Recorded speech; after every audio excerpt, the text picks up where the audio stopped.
Voilà, bonjour à tous et merci d'être là.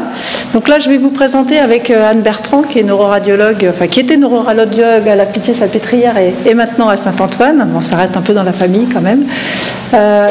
L'imagerie hybride dans les pathologies neurodégénératives, un retour d'expérience.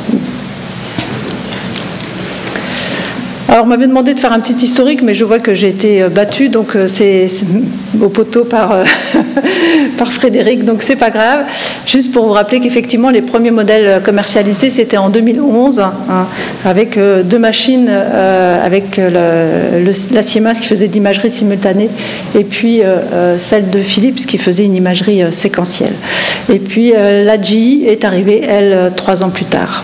Alors, à ce jour, on a plus de 130 systèmes qui sont installés ou pour quelques-uns encore en cours d'installation dans le monde, avec un bon tiers en Europe. Alors juste pour vous donner une petite idée de comment ça marche, une TEP IRM intégrée, là ici ce que je vous présente c'est le Signa de GE, qui est en fait de l'extérieur c'est comme une IRM 3 Tesla, celle qu'on verrait dans un service de radio. La seule différence c'est le fait que le diamètre du tunnel est de 60 cm au lieu de 70 cm. Pourquoi ? Parce qu'il a fallu rajouter l'insert TEP, donc qui va réduire le diamètre. C'est un cristal, ce sont des cristaux LISO sous forme de 28 modules et la technologie très différente qui a permis en fait d'intégrer l'IRM avec la TEP, c'est les photomultiplicateurs au silicium qui sont compatibles avec un champ magnétique, ce qui n'est pas du tout le cas des photomultiplicateurs qu'on trouve habituellement sur les TEP scanners. Donc ils sont en silicium et c'est une technologie qui permet le temps de vol.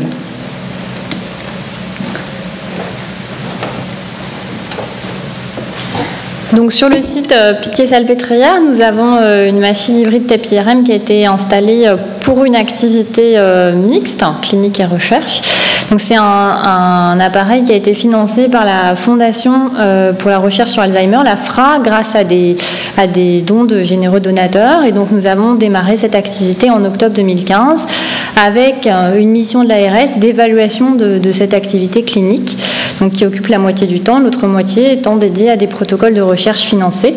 Et donc cela se fait dans le cadre d'un partenariat entre la PHP et l'IHU AICM, donc l'Institut hospitalo-universitaire sur le site Pitié-Salpêtrière. Donc, concernant l'activité clinique, donc, qui se fait sur la moitié du temps, nous réalisons en moyenne 100 examens tous les mois. La très large majorité concerne des examens de neurologie, et majoritairement l'exploration de maladies neurodégénératives et un petit peu l'exploration d'épilepsie partielle pharmacorésistante. Et puis les 10% du reste se répartissent sur l'oncologie, donc oncologie cérébrale, ORL, et puis un petit peu d'oncologie générale. Donc l'examen se passe de la façon suivante. On vérifie bien évidemment qu'il n'y a pas de contre-indication à l'IRM et puis on vérifie également la glycémie pour la SPPET. Donc le patient est installé en casaque et en pantalon afin de vérifier qu'il n'y a pas de matériel métallique. On injecte le FDG 30 minutes avant l'acquisition. Donc on fait l'acquisition TEP et l'acquisition IRM de façon simultanée. Les deux examens sont faits de façon simultanée pour une durée totale d'environ 25 minutes de temps séquence, parfois un petit peu plus. Donc pour l'exploration des pathologies cérébrales neurodégénératives, on réalise des séquences 3D, 3D FLAIR, 3D SWAN, donc l'imagerie de susceptibilité qui remplace le T2 étoile, 3D T1 qui, pour l'analyse morphologique, des séquences axiales diffusion et une séquence de perfusion sans injection, ASL. Voilà, la reconstruction TEP inclut une correction de résolution spatiale et de temps de vol. Et donc pour chaque examen, en fait, on a une interprétation simultanée du médecin nucléaire et du neuroradiologue qui sont présents à la console, qui regardent les images ensemble, qui confrontent leurs résultats pour aboutir à une conclusion commune. Donc ça n'est pas juste la superposition de deux analyses, c'est vraiment une analyse simultanée commune. Alors la qualité des images, elle a été assez vite pour le cerveau satisfaisante. Il a fallu optimiser un peu les séquences d'IRM, mais côté TEP, ça c'était très très bien. Vous voyez qu'en fait on a c'est une machine qui est très sensible déjà, mais avec une résolution spatiale qui est aussi très bonne. Avec, vous voyez qu'on peut parfaitement délimiter les gyries, hein, la surface des sillons.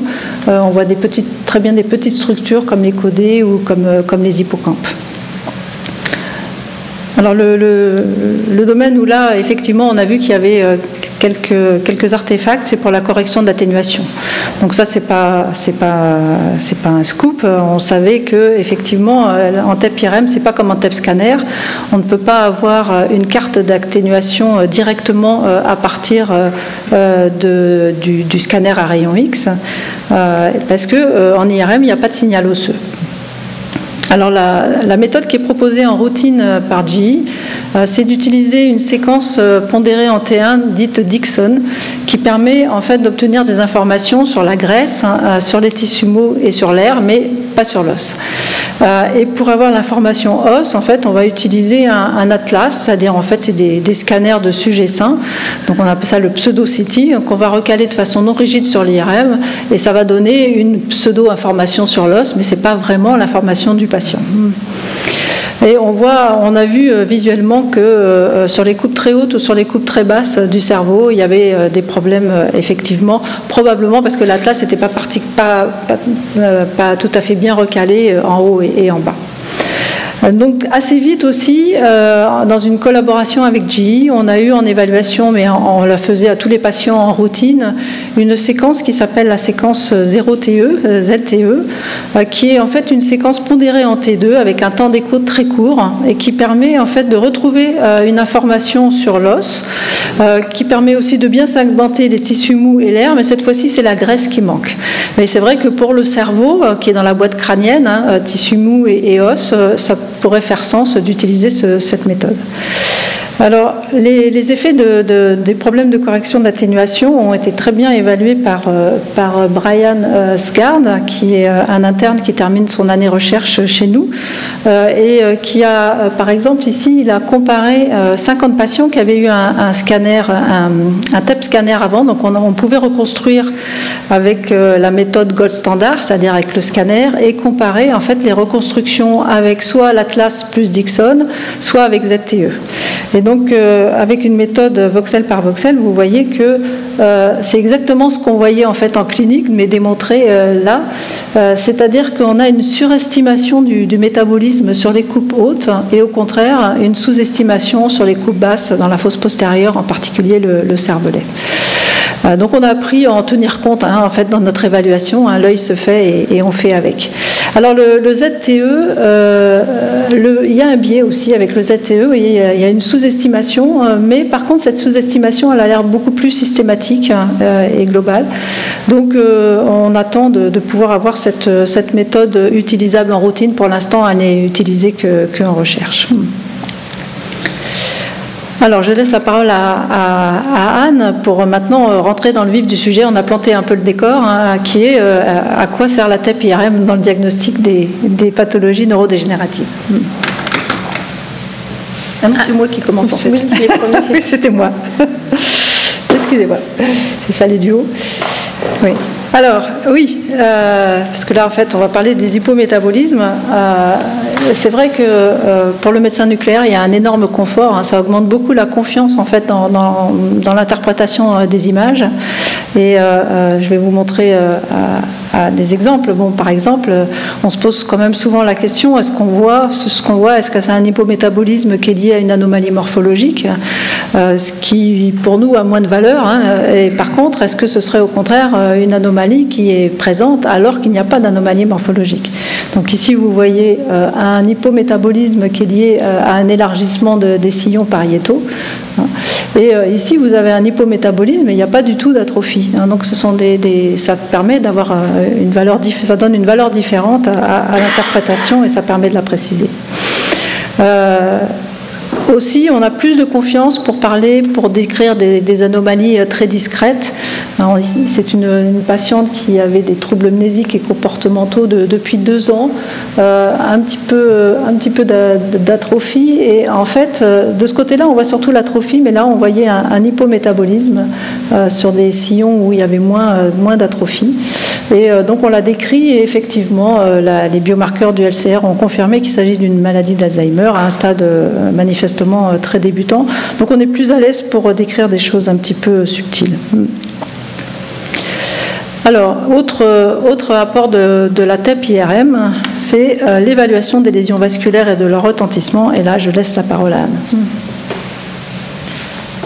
Donc un cas pour vous illustrer cet avantage de la TEP IRM, c'est un patient de 77 ans avec un antécédent d'AVC qui se présente chez le neurologue pour un syndrome amnésique de type hippocampique, donc qui évoque une maladie d'Alzheimer. Et puis il y a également des petits éléments de troubles du langage associés, mais pas de syndrome frontal. Donc cliniquement, ça ferait plutôt maladie d'Alzheimer.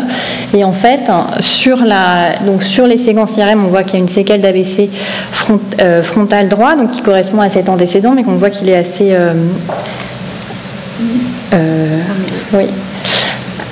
étendu.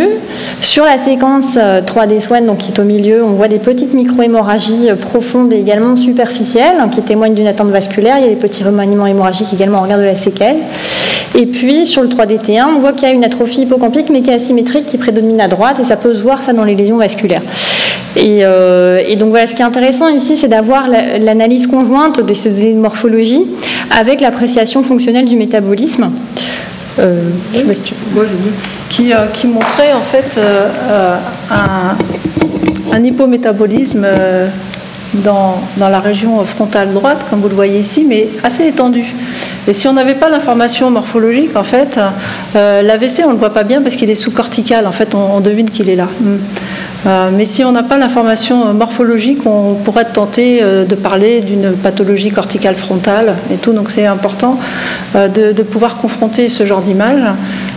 Et le fait que l'hypométabolisme soit que frontal droit, donc homolatéral à la lésion, ça fait suspecter que cet hypométabolisme plus étendu, c'est probablement un retentissement de la lésion, peut-être partiellement de volume partiel à côté, mais aussi peut-être une déaférentation, tout simplement, du cortex frontal homolatéral. Donc ces aspects d'hypométabolisme secondaire à des lésions vasculaires, ils sont facilement identifiables, et notamment, vous voyez ici en regard des zones de leucopathie, on apprécie bien l'hypométabolisme en regard des lésions de la substance blanche, avec ici une image en superposition avec la séquence FLAIR qui nous montre les lésions vasculaires et le TEP FDG. Donc un autre exemple, c'est une patiente de 68 ans qui, elle, se présente pour un trouble du langage d'évolution progressive avec un manque du mot. Elle a quelques antécédents vasculaires et au bilan neuropsychologique, l'atteinte est assez large. Il y a des troubles attentionnels, il y a des troubles du langage, mais également une apraxie, donc une atteinte plutôt pariétale, des troubles mnésiques, des troubles exécutifs, donc plutôt frontaux, donc c'est assez diffus et ça retentit fortement sur le fonctionnement cognitif global puisque le MMS est assez abaissé. Donc on pense à un tableau d'aphasie primaire logopénique, c'est une pathologie où l'extension aux différents domaines cognitifs peut se faire de façon assez rapide. Donc là, sur son examen TEP-IRM, donc je vous montre d'abord les images d'IRM, où on n'a pas vraiment d'atrophie régionale. Les hippocampes ont une taille normale. Dans la région temporopariétale gauche, là où on cherche l'atrophie dans les cas de ces aphasies primaires logopéniques, on ne voit pas vraiment d'élargissement des sillons. Il n'y a pas d'élargissement ventriculaire en regard non plus. Voilà, sur les coupes T2 étoiles, on ne voit pas de lésion hémorragique, mais on devine qu'il y a des anomalies de la substance blanche qu'on va revoir et qu'on analyse. Voilà, pas d'atrophie. Donc sur la séquence FLAIR, là on voit très bien ces lésions de la substance blanche, donc qui témoignent de lésions microvasculaires qui sont très marquées. Et on va pouvoir apprécier l'hypométabolisme en regard, mais également d'autres anomalies métaboliques qui ne sont pas forcément liées aux lésions vasculaires.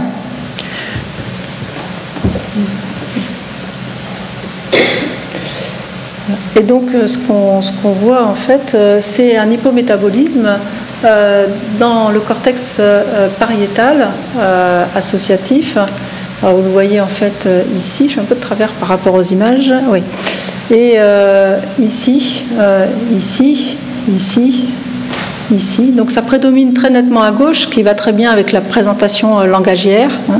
Ça touche le cortex associatif postérieur et c'est bilatéral. Donc ça suggère en fait, c'est un hypométabolisme donc, du cortex associatif postérieur bilatéral prédominant à gauche, et ça suggère en fait une forme atypique langagière de maladie d'Alzheimer à cause de l'atteinte bilatérale en fait, donc assez diffuse.